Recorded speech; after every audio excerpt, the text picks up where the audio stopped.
Good morning friends.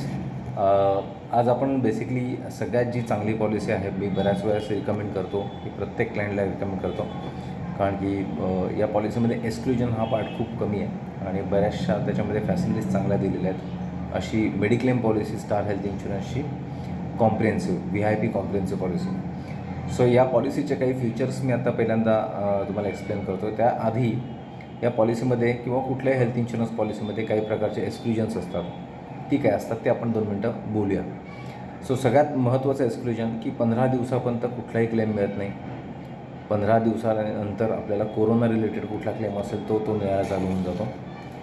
त्याच पद्धतीने 30 दिवसापर्यंत नंतर कुठलाही क्लेम नसतो, पण 30 दिवसानंतर कुठलंही व्हायरल इन्फेक्शन असेल, डेंग्यू, मलेरिया, टायफॉईड अशा पद्धतीचं कुठलंही व्हायरल इन्फेक्शन, प्लेटलेट्स काउंट्स कमी होणं, एखादा काहीच प्रॉब्लेम नाही आणि BP शूटअप होत आहे, एखाद्याला ॲसिडिटीचा अटॅक आला आणि त्याच्यामध्ये ॲडमिट होत आहे, तर व्हायरल किंवा कुठल्याही पद्धतीचं असं इन्फेक्शन आहे की ज्याला सर्जरीची रिक्वायरमेंट नसते, असं कव्हर आपल्याला 1 महिन्यानंतर चालू होतं. त्या पलीकडे ॲक्सिडेंटल जर का कुठला क्लेम आला तर तो पहिल्या दिवसापासून कवर असतो, की ॲक्सिडेंटल इंजुरीमुळे जर का एखादा क्लेम येतो आहे, मग तो डेंटलचा क्लेम असेल तरी कवर होतो. नॉर्मल पॉलिसीमध्ये डेंटल कवर होत नाही, पण ॲक्सिडेंटल क्लेममध्ये कुठल्याही पद्धतीने क्लेम आला तर तो पहिल्या दिवसापासून कवर केला जातो. एक्सक्लुजन्समध्ये पहिल्या सांगितल्याप्रमाणे 15 दिवसाचा क्लेम, 15 दिवसाचं एक्सक्लुजन, 30 दिवसांचं एक्सक्लुजन, पहिल्या दिवसापासून तुम्हाला ॲक्सिडेंटलचं मिळतं ते एक सांगितलं.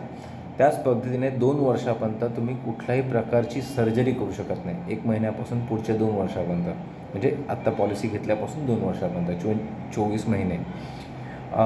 याचं बेसिक रिझन असतं की बऱ्याचशा गोष्टी असतात आपल्याला माहिती नसतात आणि त्या अनप्लॅन्ड सर्जरीज असतात.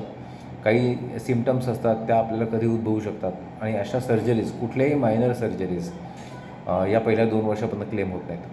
पण याच्यामध्ये एक छोटासा चांगला पॉईंट पण असा आहे की ज्या लाईफ थ्रेटनिंग सर्जरीज आहेत त्या डिस्क्रेशनरी पॉवर असतं कंपनींचं, की जर का अशा पद्धतीची कुठलीही सर्जरी तुम्हाला कुठलीही प्रिव्हियस हिस्ट्री नसताना उद्भवली, जसं मला आत्ता काहीच प्रॉब्लेम नाही, पण मला वर्षभराच्या आत जर का हार्ट अटॅक आला आणि मला आधीचं काहीच सिम्पटम्स नव्हते, माझं BP नॉर्मल होतं, माझं शुगर नॉर्मल होती आणि जर काय अटॅक आला तर ती सर्जरी याच्यात कवर केली जाते. ओके, अशा बाकीच्या पण सर्जरीज आहेत, पण त्या खूप लिमिटेड आहेत. सो 2 वर्षापर्यंत कुठलीही मायनर सर्जरी कवर केली जाणार नाही. त्याच्या पलीकडे तुम्हाला जर का आधीचा कुठला डिसीज असेल, जर का मला स्टोनचा त्रास आहे, किडनी स्टोन हा 2 वर्षांनी नॉर्मली कवर होतो, पण जर का मला पॉलिसी घेताना किडनी स्टोनचा त्रास असेल तर पहिले 3 वर्ष तो कवर होत नाही. मला BPचा त्रास असेल, BP किंवा शुगर याचा त्रास असेल, तर या रिलेटेड कुठलाही जर का क्लेम आला तर पुढचे 3 वर्षापर्यंत तो कवर केला जात नाही. एक डिस्क्रिशनरी पॉवर अशी पण आहे की जर का क्लायंटला हे सगळे बेनिफिट्स, म्हणजे ज्याचे आधीपासून त्यांना आजार आहेत आणि त्याचा बेनिफिट त्यांना एखाद वर्षानंतर लगेच चालू करायचा आहे, असं जर का करायचं असेल तर PD buyback, pre existing disease buyback हा एक ऑप्शन कंपनीने काढला आहे. एक पहिल्या वर्षीच तुम्हाला एक सर्टन अमाऊंटचा एक्स्ट्रा प्रीमियम द्यायला लागतो आणि जर का तुम्हाला आधीचा कुठला आजार आहे त्याचा जर कुठला जर का क्लेम आला तर तो 1 वर्षानंतर कवर होऊ शकतो, सब्जेक्ट टू कंपनीज ॲप्रुव्हल. पहिल्यांदा कंपनीने ॲप्रूव्ह केलं पाहिजे तुमचं PD बायबॅक. ओके, एक्सक्लुजन्समध्ये या सगळ्या गोष्टी घेतल्या. त्याच्यानंतर डेंटल रिलेटेड कुठलीही क्लेम होत नाही. काही स्पेसिफिकली एक अमाऊंट डेंटलसाठी दिली जाते, ते मी पुढे सांगणारच आहे. त्याच्यानंतर कुठल्याही प्रकारची कॉस्मॅटिक सर्जरी जर का असेल केलेली तर त्याचंही आपल्याला कवर मिळत नाही. बेसिक गोष्टी आता मी तुमच्या सुरुवात करतो काय काय आहे, आणि हे तुम्हाला याच्या आयडिया येणं गरजेचं असतं की तुम्हाला काय मिळत नाही आहे पहिल्यांदा, म्हणून एक्सक्लुजन पार्ट मी आधी घेतला आणि आता बेसिक आपण सुरुवात करूया. सो सगळ्यात महत्त्वाचं याच्यामध्ये, या पॉलिसीमध्ये मॅटर्निटी कवर आहे आणि न्यूबॉर्न बेबीसाठी पण एक सर्टन अमाऊंटचं कवर आहे. मॅटर्निटी कवर हे 24 महिन्यानंतर चालू होतं, पॉलिसी घेतल्यापासून नाही, पॉलिसीमध्ये हजबंड वाईफ दोन्ही इन्क्लूड असल्यानंतर 24 महिन्यापासून. म्हणजे सपोज मी आत्ता एकटा आहे आणि मी पॉलिसी घेऊन ठेवलेली आहे, 1 वर्षाने मी मिसेसला ॲड केलं त्याच्यामध्ये, तर 1 वर्षानंतर 24 महिन्यांनी हे मॅटर्निटी कवर चालू होईल. दोघंही इन्क्लुडेड असणं गरजेचं आहे. ओके, डेंटल आणि आय चेकअपसाठी याचं कवर आहे, ते मी थोडं पुढे गेल्यानंतर सांगणारच आहे. बॅरिएट्रिक सर्जरी याच्यामध्ये कवर होते, ती कितीपर्यंत कवर होते तेही आपण बोलूच. ऑटोमॅटिक रिस्टोरेशन, सपोज 10 लाखाची पॉलिसी असेल तर ॲडिशनल 10 लाखाचं आपल्याला कवर याच्यात असतं. याला काही टर्म्स अँड कंडिशन्स आहेत ते पण आपण बोलूयाच. हेल्थ चेकअपचे बेनिफिट एव्हरी इयर जेव्हा आपण क्लेम करत नाही त्याच्या नेक्स्ट इयरला आपल्याला हेल्थ चेकअपचे बेनिफिट मिळतात, ते सम ॲश्युअर्ड वाईज वेगवेगळे असतात. नो क्लेम बोनस हा 5 लाखाच्या पॉलिसीला 50% पुढच्या वर्षी, त्याच्या पुढच्या वर्षी 50% अशा 100% होतो. आणि 7.5 लाख किंवा त्याच्या वरच्या पॉलिसीज असतील त्यांना 100% नो क्लेम बोनस पुढच्याच वर्षी मिळायला चालू होतं. हॉस्पिटल कॅश बेनिफिट म्हणजे जर का तुम्ही ॲडमिट असाल आणि जर का 10 दिवसांपैकी तुम्हाला पहिले 6 दिवसांसाठी एक सर्टन अमाऊंटचं तुमच्या समेशोडनुसार तुम्हाला डेलीची कॅश अलाउन्स मिळतो. तो एक ॲडिशनल फीचर म्हणून याच्यात तो इनबिल्ट आहे. याच्यासाठी तुम्हाला वेगळं काही करायला लागत नाही. ओके. याच्यामध्ये बेसिक क्रायटेरिया असा आहे की तुमचं एज हे 18 ते 65 असं असलं पाहिजे. एंट्री एज 18 आणि मॅक्सिमम 65. आणि जर का मुलांना इन्क्लूड करायचं असेल तर मुलाचं मिनिमम वय 91 डेज असलं पाहिजे आणि ते मॅक्सिमम ते 25 इयर्समध्ये त्यांना आपण इन्क्लूड करू शकतो. ओके. मिड टर्म आपल्याला याच्यामध्ये मुलाला किंवा नवीन लग्न झालं असेल तर मिसेसला याच्यात आपण ॲड करू शकतो. डिफरन्शिएट ऑफ जो प्रीमियम असेल तो आपल्याला ॲडिशनल पे करायला लागतो. ओके. 5 लाखाचं मिनिमम कवर याच्यात ही खूप स्पेशल पॉलिसी असल्यामुळे याच्यात 50,000 1 लाख अशा पद्धतीचं कवर नाही आहे. याच्यात मिनिमम कवर 5 लाखाचं आहे आणि मॅक्सिमम कवर 1 करोडपर्यंत पण तुम्ही घेऊ शकता. दोन्ही प्रोसिजर याच्यात आपण फॉलो करू शकतो. In case of claim cashless claim पण याच्यात मिळू शकतो किंवा तुम्ही जर का कॅशलेस त्या हॉस्पिटलमध्ये फॅसिलिटी नसेल स्टार हेल्थला किंवा अजून कुठल्याला किंवा तर त्या केसमध्ये ते तुम्हाला रिएम्बर्समेंट क्लेम करायला लागतो. याच्यामध्ये मगाशी ज्यावेळेस एक्सक्लुजन म्हणत होते त्यावेळेस ना क्लेममध्ये कन्झ्युमेबल्स हा जो आयटम असतो, फॉर एक्झाम्पल एखाद्याचा 1 लाखाचा क्लेम आणि त्याच्यात कॉटन मास्क आणि ह्या सगळ्याच्या गोष्टीचे 5,000 रुपये लावलेत तर ते 5,000 रुपयाचे जे कॉस्ट असते ती लावली जात नाही. सो कन्झ्युमेबल्स ॲडमिशन फीज या सगळ्या गोष्टी आहेत ना या आपल्या क्लेममध्ये कवर केल्या जात नाहीत. ओके. याच्यामध्ये सगळ्यात महत्त्वाचा पॉईंट आहे तुम्ही कुठल्याही हॉस्पिटलमध्ये जरी गेलात तर तिथे जी कुठली सिंगल स्टँडर्डवरून AC रूम आहे जी इकॉनॉमिकल आहे, ज्याच्यामध्ये आतमध्येच वॉशरूम आहे, जो आपल्याबरोबर राहणार आहे त्याच्यासाठी एक बेड आहे, TV आहे, या सगळ्या गोष्टी त्या रूममध्ये आहेत, अशी रूम तुम्ही ऑक्युपाय करू शकता. त्याच्यावरची जर का तुम्ही कॅटेगरीतली रूम घेतली तर तुम्हाला डिफरन्स ऑफ जो काही अमाऊंट असते टोटल क्लेमच्या तेवढ्या पर्सेंटेजमध्ये तो क्लेम फरक पडतो. त्याच्यामुळे जी अलाउड केली आहे तीच रूम तुम्ही घेणं योग्य आहे, कारण की त्याच्यावरती घेतली तर टोटल क्लेममधनं ते पर्सेंटेज वाईज आपल्याला डिडक्शन्स होतं. फक्त रूम रेंटचेच डिडक्शन्स होत नाहीत. त्याच्यामुळे ही काळजी घेणं खूप गरजेचं असतं. ॲम्ब्युलन्स याच्यामध्ये सगळ्या पद्धतीने अलाउड असतात. घरापासून हॉस्पिटलला नेणं, एखाद्या हॉस्पिटलमध्ये ट्रीटमेंट नाही होते दुसरीकडे न्यायचं आहे तिथे नेणं, तर हॉस्पिटल टू हॉस्पिटलमध्ये डिस्चार्ज झाल्यानंतर परत घरी घेऊन येणं, या सगळ्या प्रकारचं ॲम्ब्युलन्स याच्यात आपल्याला कवर मिळतं आहे. एअर ॲम्ब्युलन्स याच्यामध्ये आपल्याला 2.5 लाखाला मिळते, बेसिकली 2.5 लाख रुपये, आणि पूर्ण पॉलिसी टर्ममध्ये ती त्या वर्षभराच्या टर्ममध्ये 5 लाखापर्यंत आपण एअर ॲम्ब्युलन्स पण आहे त्याच्यात आपल्याला कवर करता येते. आपल्याला प्री एक्झिस्टिंग जे काय आपण ट्रीटमेंट घेतो ती 60 डेजची आपल्याला मिळते. प्री एक्झिस्टिंग म्हणण्यापेक्षा प्री हॉस्पिटलायझेशनची जी ट्रीटमेंट असते ती 60 डेज आपण घेऊ शकतो आणि पोस्ट हॉस्पिटलायझेशन आपण 90 डेजपर्यंत आपण ती घेऊ शकतो. त्याच्यानंतर डे केअरच्या ज्या काही प्रोसिजर्स असतात, कॅटरॅक्टपासून एखादं मला फ्रॅक्चर झालं आणि अशा जवळपास 450-500 वेगवेगळे डे केअर प्रोसिजर्स आहेत. या सगळ्याच्या सगळ्या आपल्या या पॉलिसीजमध्ये आपल्याला कव्हर केलेल्या आहेत, कारण की स्पेशल पॉलिसी आहे. त्याच पद्धतीने वेगवेगळे हॉस्पिटल्स म्हणजे जसं तुम्ही आयुर्वेदिक ट्रीटमेंट घ्यायची, होमिओपॅथीची ट्रीटमेंट घ्यायची, अशा पद्धतीच्या पण हॉस्पिटल्स आपण याच्यात कव्हर करतो. बट त्याला समेश्वर वाईज प्रत्येकाला एक लिमिट ठेवले 15,000, 20,000, 30,000, जे तुम्ही किती लाखाची पॉलिसी घेता त्याच्यावरती ते डिपेंडस असतात. योगा आणि नॅचरोपॅथी हे दोन्ही गोष्टी याच्यात एक्सक्लुडेड आहेत. त्याच्यामुळे त्या रिलेटेड कुठलेही आपल्याला क्लेम असेल तो मिळत नाही. त्याच्यामुळे आपल्याला आयुर्वेदिक, होमिओपॅथी या सगळ्या गोष्टी आपण याच्यात मिळतात.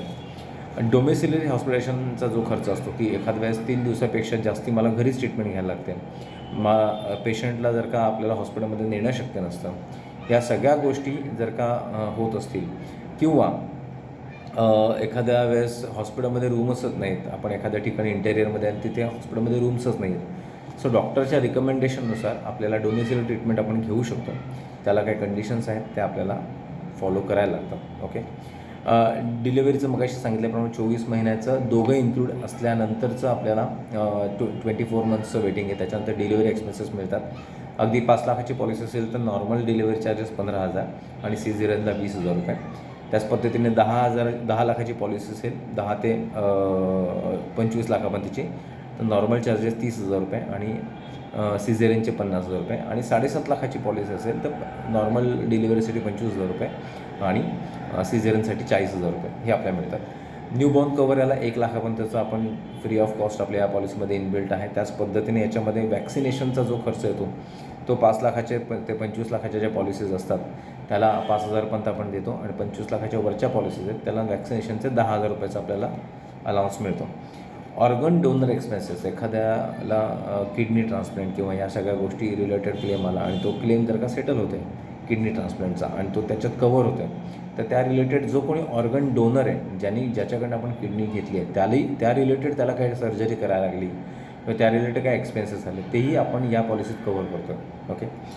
हेल्थ चेकअपचे बेनिफिट आपल्याला 5 लाखाच्या पॉलिसीपासून 1 करोडच्या पॉलिसीपासून सगळ्यांना आहेत. हे अगदी 5 लाखाची पॉलिसी असेल तर 2,000 रुपये पर इयर आपल्याला हेल्थ चेकअपचा बेनिफिट मिळतो. यावर्षी मी पॉलिसी काढली आणि मला कुठल्याही पद्धतीचा क्लेम करायची गरज नाही पडली. सो पुढच्याच वर्षी लगेच मला ते 5 लाखावरती 2,000चं हेल्थ चेकअपचा बेनिफिट मिळतो, जो नेटवर्क हॉस्पिटलमध्ये जाऊन मला ते हेल्थ चेकअप करायला लागतं. मी जनरली कुठल्याही प्रॅक्टिशन किंवा लॅबमध्ये जाऊन मी ते हेल्थ चेकअप करू शकत नाही. तर 5 लाखाच्या पॉलिसीला 2,000, 7.5 लाखाला 2,500 रुपये, अशा पद्धतीने 20 लाखाला 4,500 रुपये, 25 लाखाला 4,500 रुपये आणि 50 लाखाच्या वरच्या ज्या पॉलिसीज आहेत त्याच्यासाठी किंवा 25 लाखाच्या वरच्या ज्या पॉलिसीज आहेत त्याच्यासाठी तुम्हाला 5,000 रुपये वर्षाला हेल्थ चेकअपचा बेनिफिट मिळतो. ओके. याच्यामध्ये अजून एक हॉस्पिटल कॅश बेनिफिटचा जो आपण आस्पेक्ट बघितलेला, 5 लाखाच्या पॉलिसीला 500 रुपये, 7.5 लाखाच्या पॉलिसीला 750 रुपये, 15 लाखाच्या पॉलिसीजला 1,000 रुपये, अशा करत 25 लाखाच्या वरच्या ज्या पॉलिसीज त्यांना 2,500 रुपये पर डे हा असा अलाउन्स मिळतो. हा मॅक्सिमम 7 दिवसांसाठी असतो. पहिल्या दिवसासाठी तो अलाउन्स दिला जात नाही. पहिला दिवस सोडून बाकीचे दिवस आपल्याला तो कवर मिळतात. आय अँड डेंटल रिलेटेड जर का आपल्याला क्लेम करायचं असेल किंवा त्या रिलेटेड आपल्याला बेनिफिट घ्यायचं असेल तर 3 वर्षाचं वेटिंग पिरियड, एव्हरी 3 इयर्सच्या ब्रॅकेटनंतर आपल्याला 5 लाखाची जर का पॉलिसी असेल 5 ते 7.5 लाखाची तर आपल्याला 5,000 रुपये 3 वर्षातनं एकदा मिळतात. 10 लाख किंवा त्याच्यावरची पॉलिसी असेल 25 लाखापर्यंतची तर 10,000 रुपये 3 वर्षातनं मिळतात आणि 25 लाखाच्या वरच्या पॉलिसीजना आपल्याला 15,000 रुपये 3 वर्षातनं एकदा मिळतात. ओके. अशा पद्धतीने ही पॉलिसीमध्ये आपल्याला बघत असाल की मॅक्सिमम जास्तीत जास्त मिळण्याचा प्रयत्न केला जातो, कारण की याच्यामध्ये जर का विचार केला की हे जे फ्रिंज बेनिफिट्स आपल्या या पॉलिसीमध्ये आहेत तेच आपले इतर नॉर्मल बेनिफिट्सपेक्षा जास्ती होतात. म्हणजे फॉर एक्झाम्पल एखाद्याचा पॉलिसीचा प्रीमियम असेल 20,000 रुपये, त्याच्यामध्ये हेल्थ चेकअपचा बेनिफिट, त्याच्यानंतर 3 वर्षातनं एकदा स्पेक्स आपण बदलतो त्याचा बेनिफिट्स, त्याच्यानंतर 20,000वरती आपला 30% जर का आपण टॅक्स ब्रॅकेटमध्ये असू तर टॅक्स बेनिफिट आपण जर का विचार केला तर या सगळ्याचा गोष्टीचा आपल्याला रिस्टोरेशनचा बेनिफिट आहे की बाबा तुम्ही 10 लाखाची पॉलिसी घेतली आहे तर 10 लाख ॲडिशनल तुम्हाला कवर मिळतं, ते तुम्हाला विदाऊट कॉस्ट मिळतं. त्याचं जर का आपण फ्रिंज बेनिफिट्समध्ये कन्सिडर केलं, नो क्लेम बोनस जर का आपण कन्सिडर केलं, या सगळ्या गोष्टींचा जर का तुम्ही विचार करता तर जवळपास 75 ते 80% प्रीमियम हा तुमचा या फ्रिंज बेनिफिट्समध्येच वसूल होतो. वसूल म्हणजे मी हे टिपिकल वसूल शब्द का वापरतो, आणखी बऱ्याच लोकांना किंवा बऱ्याच क्लायंट्सना पण असं वाटत असतं की हे पैसे आपण भरतो ते अननेसेसरी जात आहेत, त्याच्यातनं मला काहीच मिळणार नाही. तर ऑलमोस्ट 70 ते 80% जी अमाऊंट आहे ही आपण या पॉलिसीतनं काही ना काही मार्गाने आपण त्याचं युटिलायझेशन करू शकतो. सगळ्यात महत्त्वाचं काय असतं, आणि आपण प्रत्येकजण कुठे ना कुठेतरी आपल्या समाजामध्ये म्हणा किंवा एखाद्या देवस्थानात म्हणा किंवा अजून आपल्या ओळखीपाळखीमध्ये काही ना काहीतरी डोनेशन करत असतो. ज्यावेळेस आपण हेल्थ इन्शुरन्स पॉलिसी काढतो it is one sort of donation, कारण की या पर्टिक्युलर अमाऊंटमध्ये जी काय तुम्ही 20,000 रुपये इन्व्हेस्ट केलेले आहेत किंवा जे स्पेंड केलेले आहेत, जर का दुर्दैवाने तुम्हाला जर का खर्च आला तर इतरांनी जे 20,000 रुपये काढलेले आहेत त्याच पैशातनं तुम्हाला तो क्लेम दिला जातो. जर का तुमचा क्लेम आला नाही सुदैवाने तर तुम्ही जे भरलेले 20,000 आहेत, मी भरलेले 20,000 आहेत, अजून कोणी भरलेले 20,000, या कलेक्टिव्हली जो प्रीमियम घेतला जातो त्याच्यातनं त्या तिराहित माणसाचा क्लेम दिला जातो, ज्या माणसाला तुम्ही ओळखतही नाही. सो खरं म्हणण्याचं असं एक गोष्ट आहे की या हाताने जर का डोनेशन दिलं तर या हाताला पण दुसऱ्या हाताला पण कळता कामा नये. अशा पद्धतीचं डोनेशन आपलं मेडिक्लेम आणि टर्म इन्शुरन्स लाईफ इन्शुरन्समध्ये याच्या माध्यमातून आपण करत असतो की लागले तर आपल्याला लागू शकतात इतरांचं डोनेशन, नाही लागले तर आपलं डोनेशन इतरांच्या कामी येऊ शकतं. सो मेडिक्लेम पॉलिसी ही अवश्य असावी. बऱ्याच जणांचे काही डाऊट्स असतात की आमची ऑलरेडी कंपनीकडनं आहे, मला बँकेमधनं स्वस्त मेडिक्लेम पॉलिसी मिळते आहे, माझं ऑलरेडी 1 लाखाची पॉलिसी आहे. सो या सगळ्यांसाठी माझ्याकडे एक छोटे सोल्युशन्स आहेत, ते मी 2 सेकंद सांगतो. जर का तुमच्या कंपनीकडनं तुम्हाला कव्हर दिला तर ते 3 ते 5 लाखापेक्षा जास्तीचं बऱ्याच वेळेस नसतं, पहिली गोष्ट. आणि आजकालची हॉस्पिटल कॉस्ट बघता 10 लाख, 15 लाख, 20 लाख, 25 लाख काय वाटेल त्या घरामध्ये बिलं जायला लागलेली आहेत. सो तुम्हाला ते शॉर्टफॉल जर का तुम्हाला वाटत असेल की बाबा मला ॲडिशनल 10 लाखाचं कव्हर पाहिजे, मला कंपनीकडनं 5 लाखाचं आहे, तर वरच्या 10 लाखासाठी ॲट पीनट कॉस्ट, म्हणजे माझ्या माहितीप्रमाणे ज्या पद्धती जी कॉस्ट येते, सुपर सरप्लस नावाचं जे प्रोडक्ट आहे स्टार हेल्थ इन्शुरन्सचा, it cost hardly ₹2,000 per person और ₹1,500 पर पर्सन. सो ही जी कॉस्ट आहे ही निग्लिजिबल कॉस्ट आहे, म्हणजे 2-4 हजार रुपये तुम्ही भरता, त्याच्यातही तुम्ही 30% टॅक्स बेनिफिट घेता आणि त्याच्या पलीकडे जर का क्लेम आला तर तुमची कंपनी 5 लाख देणार आहे आणि त्याच्यावरती अजून जर का 10 लाखाचा क्लेम आला तर स्टारकडनं तो आपण क्लेम करू शकतो. सो सुपर सरप्लस नावाचं जे प्रोडक्ट आहे हे प्रत्येक माणसाचं कितीही इन्शुरन्स कोणाकडनंही घेतलेला असेल तरी असलं पाहिजे, हे माझं पर्सनल मत आहे. आणि ज्यावेळेस कोणाच्या घरात क्लेम येतो त्या मोमेंटला बाकीचे सगळे सांत्वन करायला येतात, धीर द्यायला येतात, पण कोणी पैसे घेऊन येत नाही की हे 5 लाख रुपये ठेवून घे, लागले तर तुला वापरता येतील. सो हे वरचे जे 10 लाखाची प्रोव्हिजन ही एवढ्या कमी कॉस्टमध्ये होऊ शकते हे बऱ्याच लोकांना माहिती नाही. सो जर का तुमची कंपनीकडनं पॉलिसी असेल तर तुम्हाला सुपर सरप्लस मिनिमम घेतलं पाहिजे. तुम्ही रेग्युलर ही पॉलिसी ती घेतली पाहिजे. याचं बेसिक रिझन असं असतं की कधीतरी कंपनीचं टायअप्स त्या कंपन्यांची ज्या इन्शुरन्स प्रोव्हाइड करतात त्यांच्याशी फिसकटतात, कारण की प्रीमियम रेट्स मॅच होत नाहीत. कधी कधी असं वाटतं की आपण एक्स्ट्रा प्रीमियम भरतो, त्याच्या अगेन्स्ट आपण काहीच क्लेम करत नाही आहे. कधी कधी एम्प्लॉईजना आता ही फॅसिलिटी द्यायची बंद करावी, फ्रिंज बेनिफिट्स आहेत बाबा, एम्प्लॉईजना कशाला एवढे खर्च करा. कधीतरी लॉस होतो कंपनीला, त्याच्यामुळे त्यांना सगळ्यात पहिल्यांदा ते कुठे आणतात, कॉस्ट कटिंगला. तर कॉस्ट कटिंगमध्ये इन्शुरन्सचा प्रीमियम स्टॉप केला तर तुम्हाला जर का कुठला आजार झाला असेल आणि त्या मोमेंटला तुम्ही नवीन पॉलिसी घेता तर परत तुम्ही प्री एक्झिस्टिंग डिसीज आणि या सगळ्या गोष्टीमध्ये तुम्ही पडता. सो तुमची स्टँड अलोन स्वतःची एक हेल्थ इन्शुरन्स पॉलिसी असली पाहिजे, याचं माझं मनापासून मत आहे. कारण की तुम्ही कधीही चेंज करू शकता. कंपनी कधीही तुमचं विदाऊट युअर कन्सेंट ती पॉलिसी स्टॉप करू शकते. ज्या मोमेंटला ती स्टॉप करतात त्यावेळेस तुमचं कन्सेंट घ्यायची गरज पण त्यांना नसते. सो ह्या सगळ्या गोष्टी मॅटर करतात. ज्यावेळेस क्लेम येतो त्यावेळेस, क्लेम नाही येते तोपर्यंत काहीच प्रॉब्लेम नसतो. ओके. त्याच्यानंतर बँकेकडनं खूप कमी कॉस्टमध्ये आपल्याला पॉलिसीज मिळतात असं बऱ्याच जणांचं म्हणणं आहे. पण ती कितपत एखाद्याही तरी बँकेला तुम्ही विचारा की मला पुढचे कमीत कमी 10 वर्ष तुमच्याकडून ही पॉलिसी मिळाली पाहिजे at what rate may be the cost. आता कमी आहे ना, सगळ्यांपेक्षा कमी आहे तर ती मी भरत राहीन, त्याच्यात जी काय स्लाईटली वाढेल तेही मी भरायचं, पण मला मिनिमम 10 वर्षाची तरी गॅरंटी द्या की मला हे 10 वर्ष कव्हर मिळेल.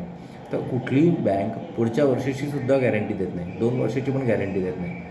सो एखाद्या वेळेस जर का तुम्ही तुमच्या वयाच्या 60ला ही पॉलिसी काढावी बँकेकडनं आणि तुम्हाला 61 एजला जर का सांगितलं की तुम्हाला आता याच्यापुढे आम्हाला कव्हर देता येणार ना, तुम्ही दुसरीकडनं घ्या, आणि जर का त्यावेळेस तुम्ही स्टारची पॉलिसी काढताय किंवा कुठल्याही कंपनीची पॉलिसी काढताय तर 60 एज अभाऊ तुम्हाला को पेमेंट भरावं लागतं. म्हणजे नॉर्मल जे कन्झ्युमेबल्सचं जे डिडक्शन असतं ते होतंच, पण जर का तुमचा 10 लाखाचा क्लेम आला तर त्याच्यात 10% को पेमेंट असतं.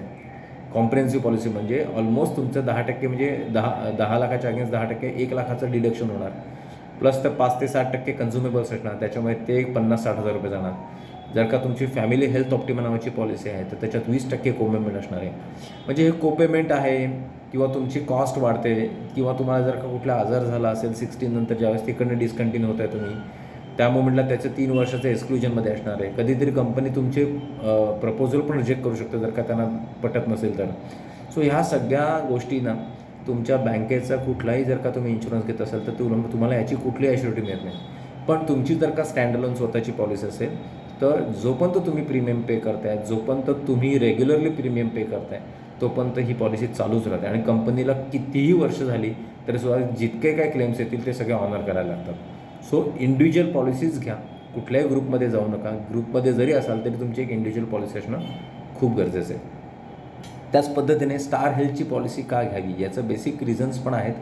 तुम्ही कुठल्याही कंपन्यांशी कंपॅरिझन करा, 10 कंपनीशी करा, पण सगळ्यात महत्त्वाचं कुठली कंपनी जास्तीत जास्त बिझनेस करते, त्याचा क्लेम सेटलमेंट रेशो काय आहे आणि त्यांच्याकडे बिझनेस जास्ती का जातो आहे, या तिन्ही गोष्टींचा तुम्ही विचार केला पाहिजे.